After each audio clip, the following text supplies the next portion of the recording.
ما ساي أول لا أر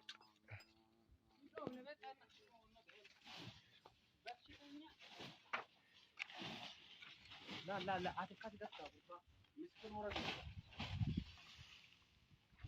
مسكين ورا بلي سما لا kopheen maal ta'edha? Kopheen gubatu jira ajaaha.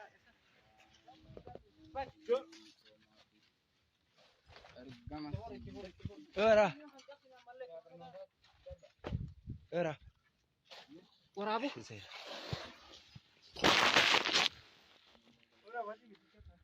Ibidda jalaa godhe si gubaa ibitti. Qilleensa ibidda jalaa godhe. Taaba. Akka dansaa walitti qaba. Akka dansaa.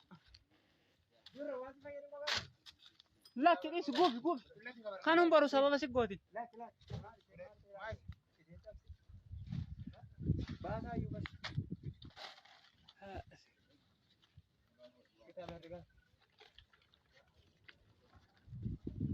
Gubaa sirriitti.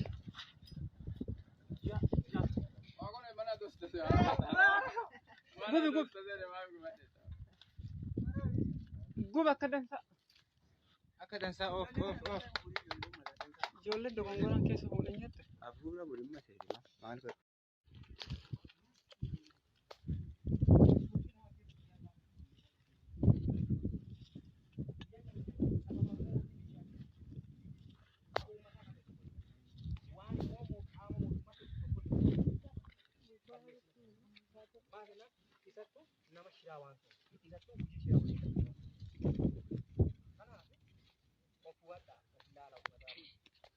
Filannoo kophaa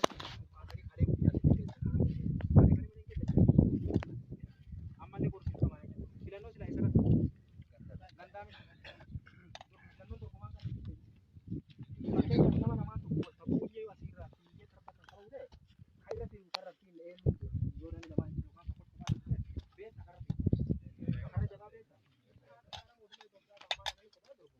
eenyu waliin dorgomaa jiru filannoo akkamitti fiiyyee bahu maafi filaa karra eenyu filaa karra sadirqama kootu nuwaa kennatti beekta ilma namaati beekta sheexanatti beekta jinniitu jiraachuu dandeenya hedduu isaaniif caalaa jiraachuu dandeenya waan amma dhufe asirratti isaanii caalaa hedduu isaanii dhumaa rabbii yoo afaan illee takka yoo ta'e illee hawlaanee tokko ta'e waan saree ta'e dhugaa maqaan jiru isaanii hidda ol beenu sanyii ol beenu asirraa beenu mootummaa illee ta'a hidda ol beenu wal arrasan immoo ilmaan nama hedduu karaa tokko faana wanni jedhuu hin dandeenye namni immoo nu arrasu guyyaa akkasii deemee. Hello.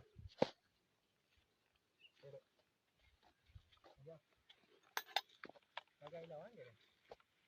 Udah wahara je.